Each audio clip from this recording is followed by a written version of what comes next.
杨开，你入门3年，147场挑战无一获胜，此次以名相搏，境界就好。 Halo guys, apa kabarnya hari ini? Masih baik-baik aja kan? Di video kali ini kita lanjutkan Donghua Martial Peak. Oke, nggak usah lama-lama lagi, kita langsung aja ke ceritanya. Di langit berbintang ada kilat dan guntur sejauh ribuan mil, dan lengkungan petir kecil yang tak terhitung jumlahnya melintas di ruang itu. Sepertinya tempat ini telah menjadi dunia guntur dan kilat. Wajah Lohe sangat muram. Dia menatap ke arah tertentu, menggertakkan giginya dan berteriak dengan suara rendah. Harta karun kaisar, itu sebenarnya adalah harta karun kaisar. Nah, Anda memaksakan saya melakukan ini, Anda akan mati. Dia tidak pernah menyangka bahwa Yang Ke benar-benar memiliki benda yang menantang surga seperti harta karun kaisar di tangannya. Hanya harta karun kaisar yang dapat merobek batasan yang telah ditetapkannya. Dan baru kemudian, harta karun itu dapat menembus lapisan batasan ini dan memungkinkan Yang Ke dan Qian Tong pergi dengan aman. Dia pernah mendengar nama harta karun kaisar. Itu adalah harta karun rahasia yang digunakan oleh Kaisar Agung. Dan harta karun itu diwarnai dengan napas Kaisar Agung, sehingga dapat disebut harta karun kaisar. Namun di seluruh wilayah bintang, meskipun harta karun kaisar terkenal, tidak ada yang pernah melihatnya dengan mata kepala sendiri. Dan tidak ada yang tahu seperti apa harta karun kaisar itu. Dan kekuatan luar biasa seperti apa yang dimilikinya. Sekarang, Lohe mengalaminya sendiri kali ini. Jika tingkat kultivasi Yang Ke tidak mencukupi, dan jika tempat ini tidak berada dalam jangkauan berkat kekuatan bintang Cuewe, pukulan itu sendiri mungkin sudah cukup untuk melukainya. Meskipun ini hampir seperti fantasi bahwa seorang prajurit alam kembali kekosongan tingkat kedua dapat melukai seorang master alam kembali kekosongan tingkat kedua. Tetapi anak bernama Yang Ke itu hampir melakukannya. Banyak pikiran terlintas di benaknya dan mata Lohe berbinar. Kemudian dia bergumam, "Manik guntur surgawi. Itu pasti manik guntur surgawi yang legendaris." Jelas setiap harta karun yang digunakan oleh Kaisar Agung terkenal. Beberapa di antaranya terkenal dan orang biasa mungkin tidak mengetahuinya. Tetapi Lohe, sebagai penguasa bintang 1 dan orang kuat tingkat kedua Raja Kekosongan, tentu saja pernah mendengar tentang manik guntur surgawi. Setelah secara pribadi menguji kekuatan harta karun kaisar, Lohe segera memutuskan bahwa itu pasti manik guntur surgawi. Lohe menyeringat dan tertawa, dan ekspresinya ganas. Jika dia bisa mendapatkan manik guntur surgawi, dia pasti akan mampu mengerahkan sebagian besar kekuatan harta karun kaisar. Pada saat itu, bahkan jika dia menghadapi tingkat ketiga Raja Kekosongan, dia akan memiliki keyakinan untuk memenangkan pertempuran. Dan Lohe pasti akan menjadi nomor 1 di wilayah bintang. Pada saat ini, busur petir secara bertahap melemah dan kemudian menghilang. Di langit berbintang, ketenangan dipulihkan lagi. "Bisakah Anda melarikan diri?" Lohe melemparkan lengan bajunya dengan tangannya di belakang punggungnya. Dia tampak berjalan maju. Saat berikutnya, dia sudah berada 100 mil jauhnya. Dia mengejar Yang Ke. Terlepas dari apakah kristal pikiran kekosongan ada di tangan Yang Ke, dia menginginkan harta kaisar. Manik guntur surgawi, jadi dia tidak bisa membiarkan Yang Ke lepas dari tangannya apapun yang terjadi. Sekarang, dia menginginkan manik guntur surgawi dan dia juga menginginkan kristal pikiran kekosongan. Tapi yang membingungkannya adalah dia hanya bisa merasakan aura Yang Ke dari kejauhan, dan Qian Tong tampaknya telah menghilang tanpa alasan. Tidak hanya itu, tetapi beberapa orang yang pernah dilihat Yang Ke sebelumnya juga tampaknya telah menghilang tanpa alasan. Dan bahkan Lohe tidak tahu kemana mereka pergi. Ribuan mil jauhnya dari Lohe, Yang Ke dengan putus asa mendorong energi sucinya, menyesuaikan auranya sambil melarikan diri. Wajahnya sangat serius. Meskipun dia berhasil mengejutkan Lohe dengan bantuan manik guntur surgawi dan menerobos blokadenya, Yang Ke melarikan diri dari bintang Cuewe. Bahkan tanpa restu dari kekuatan bintang Cuewe, Lohe masih seorang Void King level 2 yang asli. jadi sulit untuk melarikan diri dari tangannya. Selain itu, serangan manik guntur surgawi hampir menguras semua energi suci di tubuh Yangke. Dia tidak punya pilihan selain meledakkan status darah emas murni untuk memberi dirinya kesempatan bernafas. Semakin banyak energi suci yang dituangkan ke dalam manik guntur surgawi, semakin besar kekuatan yang dapat diberikannya. Bahkan jika digunakan oleh seorang master alam Raja Kekosongan tingkat ketiga, sama sekali tidak mungkin untuk mengerahkan kekuatan penuhnya. Dan Yangke memperkirakan bahwa dia mungkin hanya memobilisasi kurang dari 10% dari kekuatan manik guntur. Ada gelombang rasa sakit yang menusuk di kepalanya, lautan kesadarannya bergulung-gulung, air laut mengering, dan bahkan ada beberapa retakan kecil di lautan ruang kesadaran, yang merupakan tanda penggunaan kesadaran ilahi yang berlebihan. Cedera seperti itu tidak serius. Jika itu normal, Yangke tidak akan terlalu peduli. Dia hanya perlu istirahat selama beberapa hari. Di bawah nutrisi teratai ilahi yang hangat, lautan kesadarannya akan dikembalikan ke keadaan semula. Tapi sekarang, bagaimana dia bisa punya waktu untuk beristirahat? Yangke memasukkan segenggam pil ke dalam mulutnya, berharap untuk mengumpulkan beberapa kekuatan spiritual dalam waktu sesingkat mungkin. Hanya dengan cara ini dia akan memiliki kesempatan untuk melarikan diri. Untungnya pil-pil ini dibuat oleh Yangke sendiri, dan masing-masing pil memiliki kualitas yang sangat tinggi. Setelah pil-pil itu masuk ke perutnya, pil-pil itu berubah menjadi aliran panas yang mengalir ke anggota tubuh dan tulang-tulangnya, menembus hilangnya energi suci dan kesadaran Yangke. Qiantong telah dikumpulkan olehnya di mutiara alam misterius. Setelah dipukul oleh Lohe, Qiantong terluka. Meskipun itu tidak serius, tidak diragukan lagi, lebih baik untuk tidak membiarkannya muncul pada saat ini. Jika dia ditindas oleh Lohe dan alamnya jatuh, Qiantong akan menyesalinya selama sisa hidupnya. Bagaimanapun, dia baru saja menerobos ke alam rasa kekosongan, dan alam ini belum stabil. Dalam kultivasi alam, Yangke tidak sebagus Qiantong sekarang, tetapi dalam hal melarikan diri, Yangke yakin bahwa dia tidak kalah dengan siapapun. Kecepatannya sudah sangat cepat, dan sayap angin dan guntur di belakangnya menyebar, terbang di bidang bintang seperti kilat. Namun kecepatan Lohe tampaknya lebih cepat, dan jarak ribuan mil dipersingkat hanya dalam secangkir teh. Jadi tekanan tebal datang dari belakang dan Yangke segera mengerti bahwa Lohe tidak jauh darinya. Nah, patuhi perintah saya dan saya mungkin tidak akan membunuh Anda. Jika Anda terus berkeras kepala, jangan salahkan saya karena kejam. Suara Lohe yang mengancam terdengar jelas oleh Yangke. Namun Yangke mengabaikannya dan terus melarikan diri. Menghadapi lawan seperti itu, dia tidak punya niat untuk bertarung dengannya. Sekarang dia harus terus berlari untuk memiliki secercah harapan. Anda mencari kematian.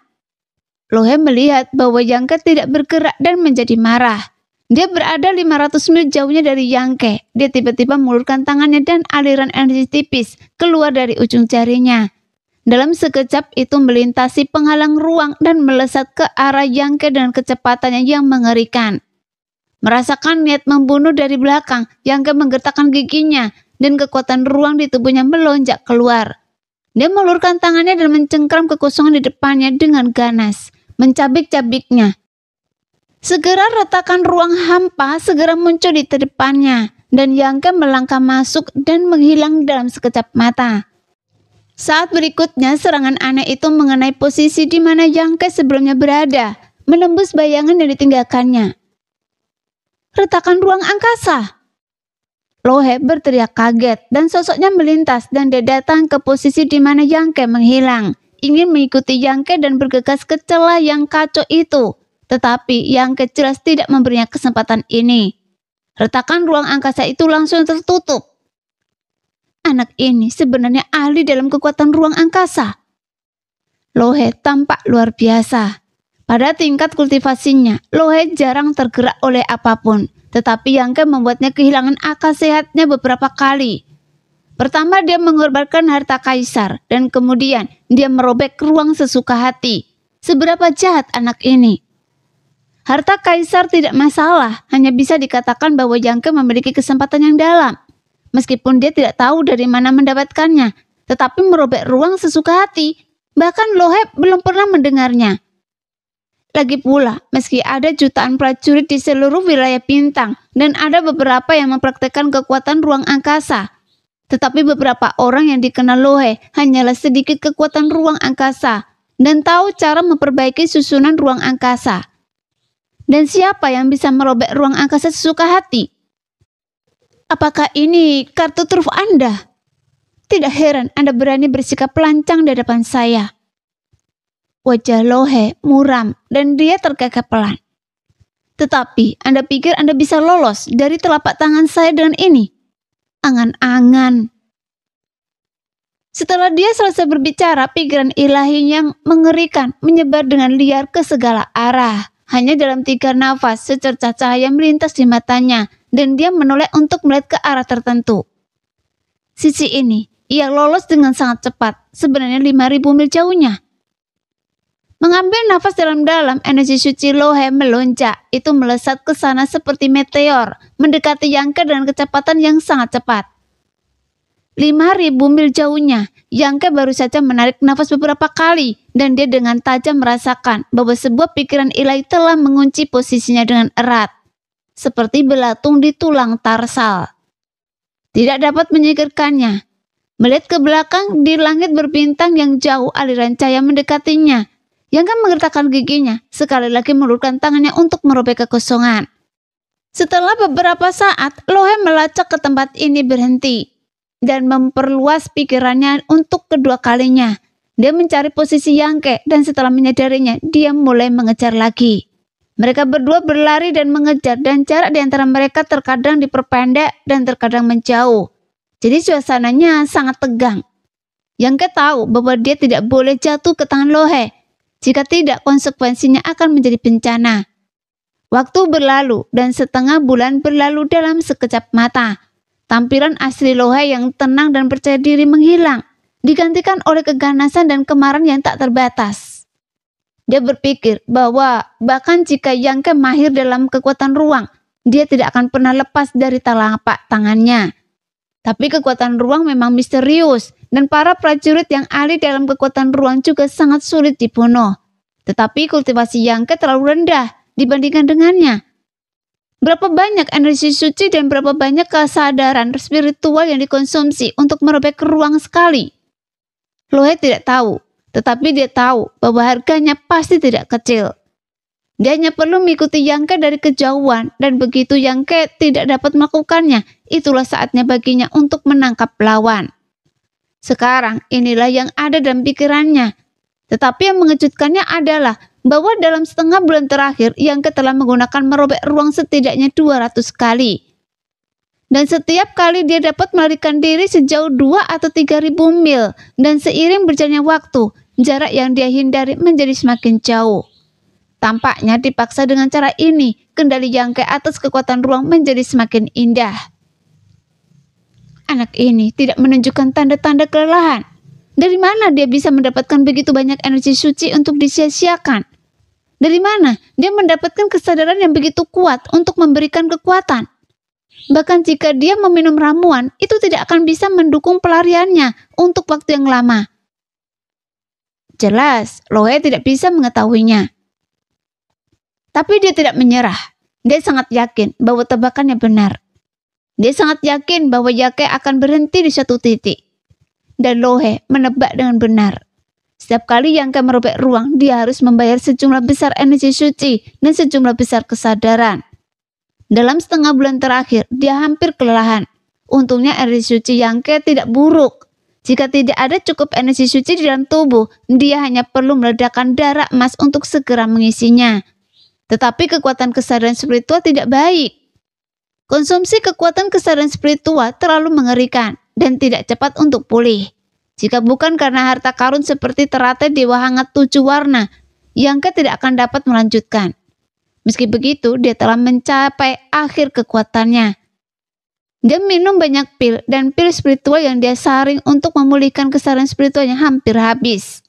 Yangke tidak punya pilihan selain menelan ramuan yang membantu memulihkan kesadaran spiritual. Meskipun menelan seperti ini sedikit membuang-buang sumber daya alam, dan kekuatan obat dalam ramuan tidak dapat digunakan sepenuhnya. Tetapi sekarang, penting untuk melarikan diri. Jadi bagaimana Yangke bisa peduli dengan ini?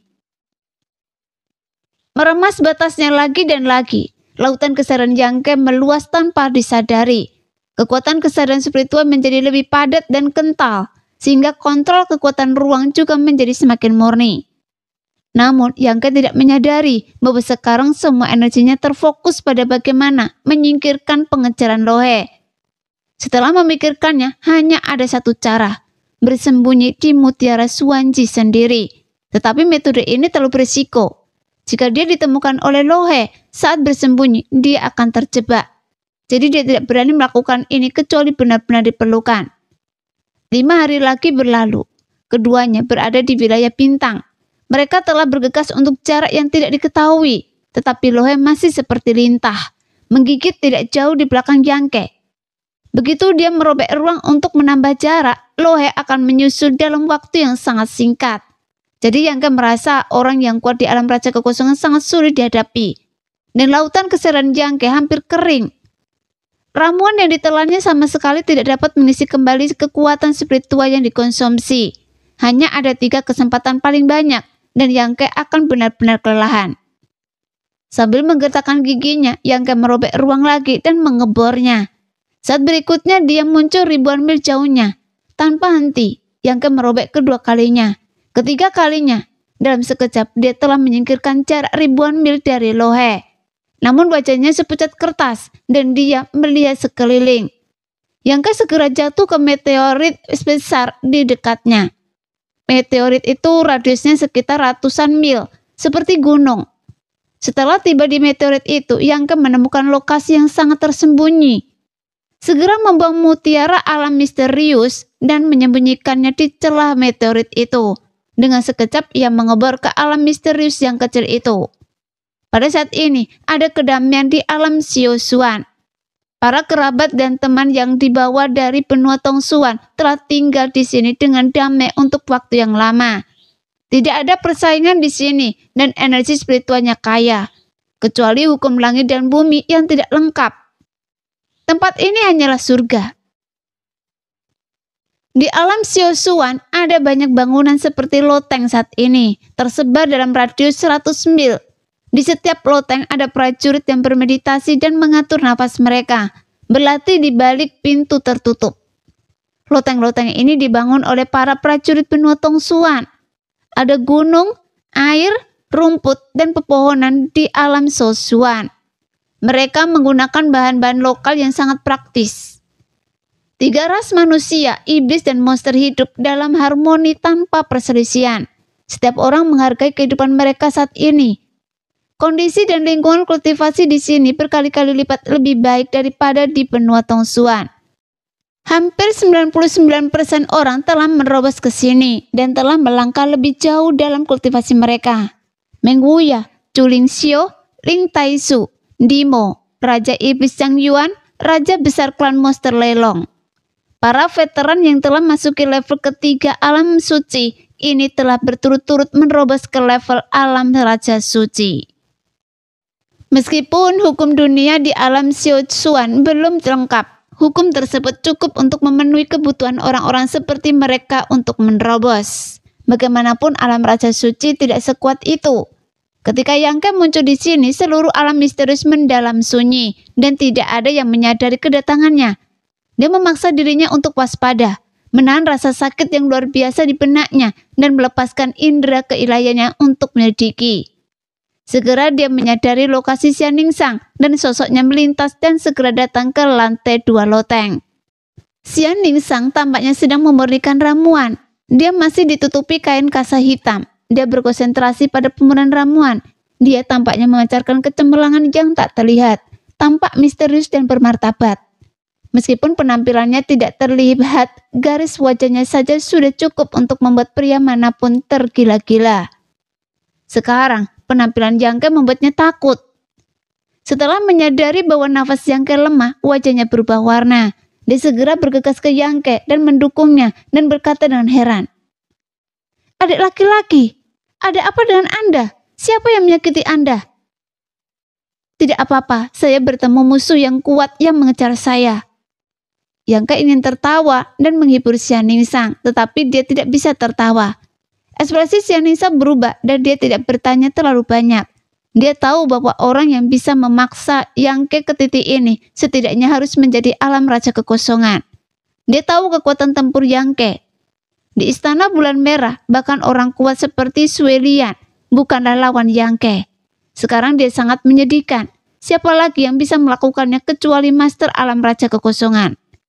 Memikirkan hal ini, Xianningsang menggetakkan giginya, matanya basah dan dia merasa patah hati. Saya akan baik-baik saja setelah beristirahat. Tidak ada yang serius. Yangke melihat bahwa Xianningsang tampak seperti akan menangis dan tahu bahwa Xianningsang mengkhawatirkannya. Jadi dia segera menghiburnya. Xianningsang mengangguk sedikit, matanya merah.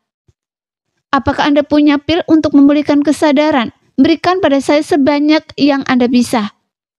Yangke mengulurkan tangannya padanya. Xianningsang dengan cepat mencari di cincin luar angkasanya dan segera mengeluarkan lusinan botol giok dengan berbagai ukuran. Dia telah berkonsentrasi pada pemurnian pil di dunia misterius kecil untuk sementara waktu. Dan dia tidak kekurangan bahan dan mencapai hasil yang luar biasa. Ramuan dalam botol giok ini semuanya digunakan untuk memulihkan kesadaran. Nilainya tinggi dan rendah. Mulai dari tingkat Raja Suci hingga tingkat kekosongan.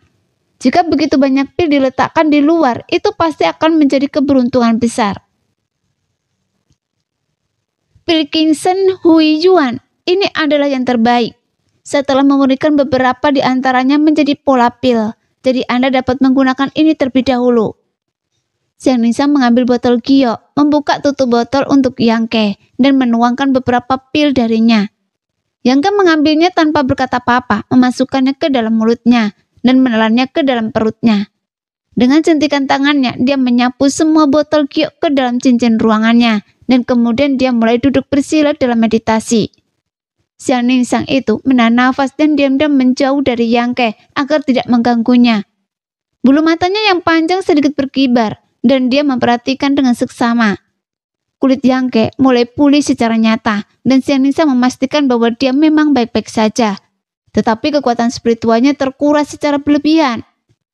Selama Yangke aman, dia akan merasa lega. Di dalam mutiara alam misterius, Yangke bermeditasi untuk memulihkan diri, tetapi pikiran spiritualnya berkeliaran di luar mutiara alam misterius, dengan waspada memperhatikan gerakan di sekitarnya untuk mencegah kecelakaan apapun. Sebagai pemilik mutiara alam misterius, dia dapat melakukan ini. Yangke tidak yakin apakah dia dapat menyingkirkan Lo He dengan metode ini. Tapi dia adalah pria kuat dari alam raja kekosongan tingkat kedua dan musuh terkuat yang pernah dihadapi Yangke sejak di debutnya. Jika dia menemukan jejak keberadaan mutiara alam misterius, Yangke benar-benar akan terjebak. Sosok itu terbang melewati meteorit besar yang berjarak puluhan mil dari mutiara alam misterius dan menghilang dalam sekejap mata. Seperti yang diharapkan, dia tidak menemukan mutiara alam misterius. Sebaliknya, dia melacak ke arah yang telah ditentukannya. Yangke merasa lega, tetapi dia tidak berani terlalu ceroboh. Dia bekerja keras untuk menyempurnakan efek obat mujarab dan memulihkan kesadarannya sambil terus memperhatikan. Tidak lama kemudian, Lo He kembali dari depan dan bergegas ke sisi lain dari meteorit besar yang berjarak 50 mil. Kesadaran ilahi yang mengerikan milik tingkat kedua alam raja kekosongan itu seperti gelombang pasang. Itu menyapu kekosongan dalam radius puluhan ribu mil. Tidak meninggalkan 1 inci pun di belakang. Matanya juga seperti mata elang, memancarkan cahaya tajam dan tampaknya dapat melihat sangat jauh. Perlahan matanya diarahkan ke meteorit besar tempat mutiara alam misterius berada, sehingga Yangke tidak bisa menahan nafas dan hatinya diam-diam gugup. Untungnya, Lo He segera mengalihkan pandangannya. Ia terus mencari ke tempat lain dan jelas ia tidak menemukan apapun. Namun bagaimanapun juga ia adalah seorang ahli. Dia tiba-tiba kehilangan jejak Yangke di area ini dan Lo He tidak menyangka bahwa Yangke dapat lepas dari kendali ilahinya dalam sekejap.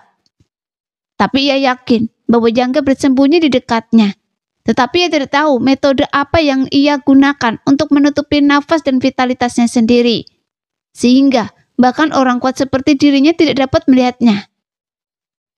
Menarik.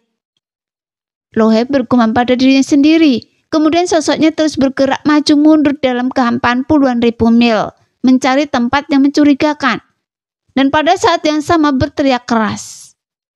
"Nah, saya tahu Anda bersembunyi di sini, tetapi apakah Anda pikir Anda dapat menyingkirkan saya seperti ini? Berangan-angan. Sekarang keluarlah dengan patuh dan serahkan harta karun kaisar dan kristal pikiran kekosongan kepada saya, dan saya dapat membiarkan Anda hidup. Tetapi jika Anda meminta saya untuk menemukan Anda, maka..." Yangke mendengar teriakannya dan tidak tergerak, karena Lohe sudah mencapik-capik wajahnya. Dia tidak akan pernah melepaskannya. Jika tidak, jika insiden hari ini menyebar, itu juga akan menjadi pukulan bagi reputasinya. Terlebih lagi, baik itu harta karun kaisar atau kristal pikiran kekosongan, keduanya sangat penting. Bagaimana mungkin Lohe membiarkan Yangke hidup? Selama dia mendapatkan dua hal ini, dia pasti akan menyeberangi sungai dan membakar jembatan. Pada saat ini, Yangke mengutuk Lohe dalam hatinya karena munafik dan tidak tahu malu. Ketika dia berada di bintang Cuewe, Lohe memberi orang kesan yang baik. Sebagai penguasa bintang, dia juga orang yang kuat di tingkat kedua alam raja kekosongan. Tetapi dia tidak sombong dan tampak mudah didekati. Tetapi sekarang, karena tidak ada orang pun di sekitarnya, dia akhirnya memperlihatkan wajah aslinya. Jika itu adalah cermin kembali kekosongan lainnya, mereka mungkin terpaksa jatuh ke dalam perangkap di bawah tekanan yang dibawa oleh Lohe. Berharap dia akan menunjukkan sedikit kelonggaran. Tetapi Yangke tahu bahwa melakukan itu hanya akan membunuhnya lebih cepat.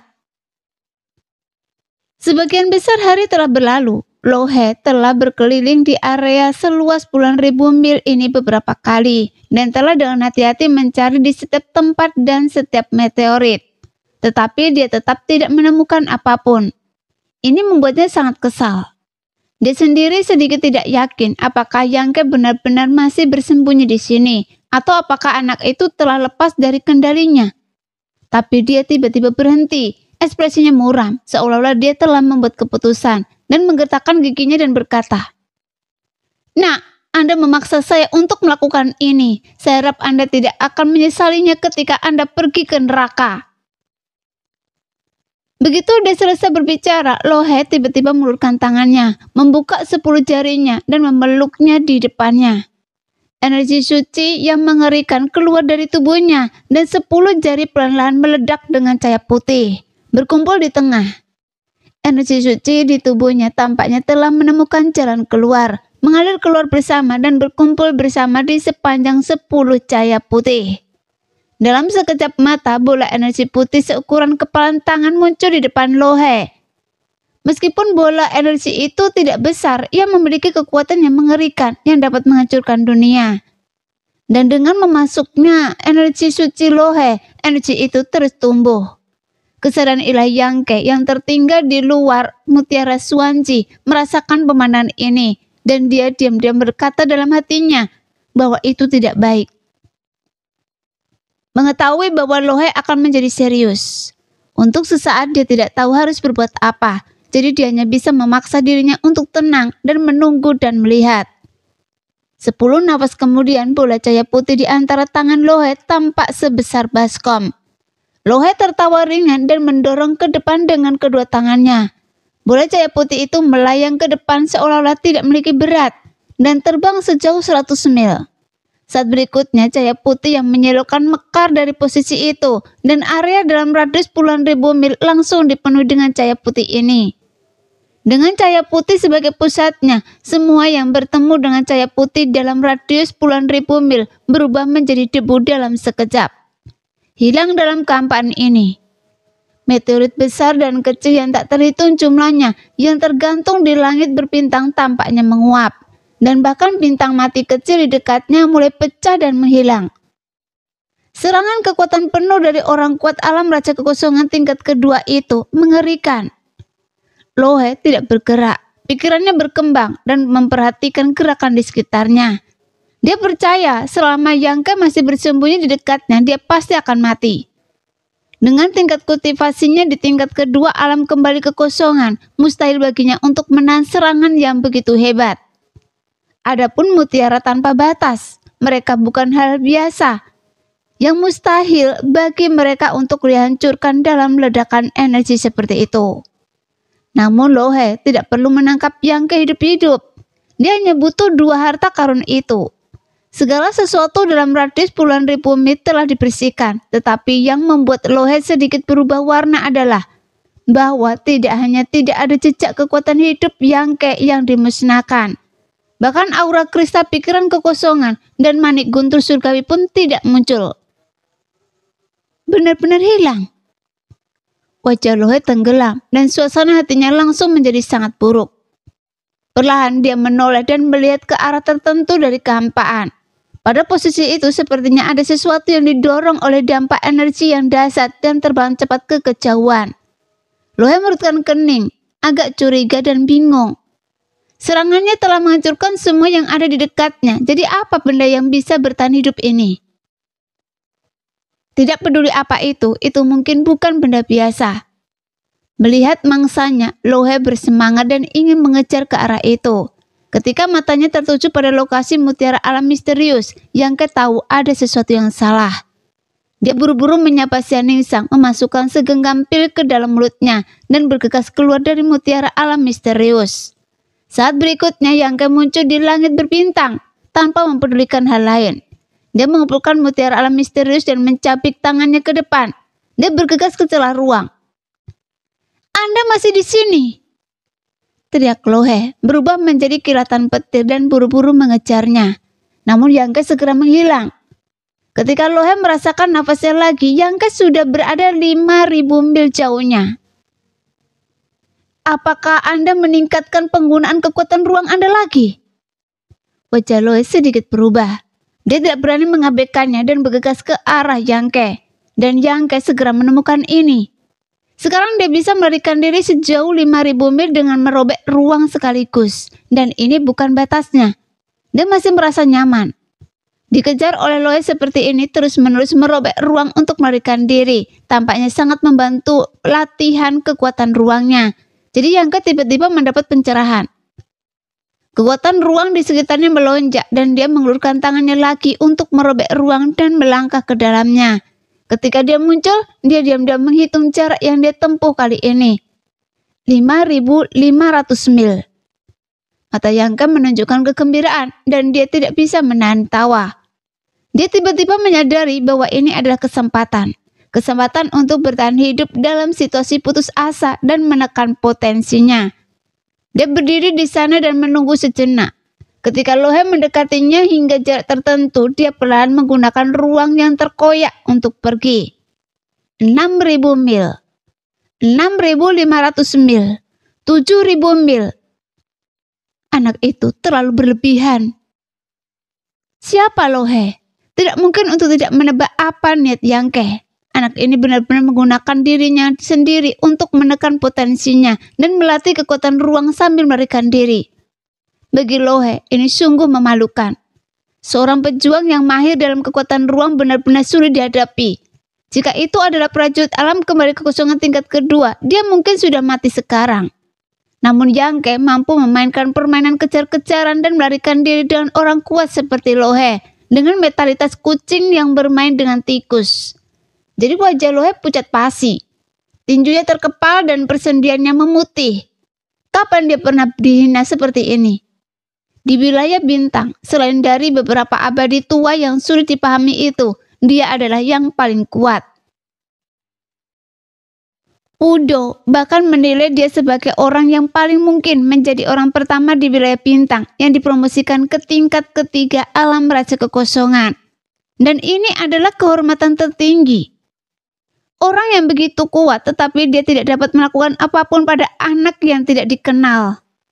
Lohe hampir gila. Melihat Yang sekali lagi pergi dengan semangat tinggi tidak jauh darinya, Lohe tiba-tiba berhenti. Wajahnya sangat tenang, seperti awal badai. Dia melepaskan kesadaran ilahinya, mengunci posisi di mana Yang muncul. Matanya yang dalam menembus kehampaan, menatap ke arah itu, menarik nafas dalam-dalam dan hampir berbicara dengan suara rendah. "Saya adalah Master Bintang Cuewe. Dengarkan perintah saya. Teruskan kekuatan bintang saya." Begitu dia selesai berbicara, bintang cuewe yang berjarak miliaran mil tiba-tiba bergetar dan sinar energi yang luar biasa melesat dari bintang cuewe, melintasi jarak miliaran mil dalam sekejap dan memborbadir Lohe. Segera aura Lohe yang sudah sangat kuat melonjak liar, mendekati level ketiga dari alam Raja Kekosongan. Pada saat yang sama, di aula utama Tuan Bintang, Jiulo dan orang kuat lainnya berubah warna dengan ngeri dan berdiri. Berkah kekuatan bintang, tubuh wanita tua bermargali itu bergetar dan matanya yang tampak keruh memancarkan cahaya yang menakjubkan. Itu sebenarnya berkat kekuatan bintang. Tuan Lohe benar-benar menggunakan kekuatan asli bintang cuewe. Sebagai seorang master bintang, dimanapun Anda berada, selama Anda masih berada di medan bintang ini, Anda dapat memobilisasi kekuatan asli bintang-bintang. Bahaya macam apa yang dihadapi Saudara Lohe? Sehingga seseorang dapat memaksakan sedemikian rupa. Dengan siapa dia akan bertarung? 7 atau 8 Raja Kekosongan melihat ke sekeliling dengan bingung. Tidak seorang pun tahu apa yang terjadi pada Lohe yang membuatnya memobilisasi kekuatan asli bintang-bintang. Anda tahu, bahkan untuk seorang master bintang bukanlah hal yang sederhana untuk menggunakan kekuatan asli bintang-bintang. Master bintang berhubungan erat dengan bintang kultivasi, dan mereka berbagi kehormatan dan aib. Setelah sebagian dari kekuatan asli bintang-bintang ditarik, tidak mungkin untuk pulih dalam waktu singkat. Ini lebih serius daripada cedera master bintang itu sendiri. Apakah pertempuran ini menang atau kalah? Kehilangan bintang cuewe tidak dapat dibuat dalam waktu 1000 tahun. Kecuali Lohe dapat dipromosikan ke level kecil dalam waktu 1000 tahun. Dan mencapai level ketiga dari alam tersebut. Demikianlah cerita hari ini. Kita lanjut lain hari lagi ya guys ya. Bye-bye.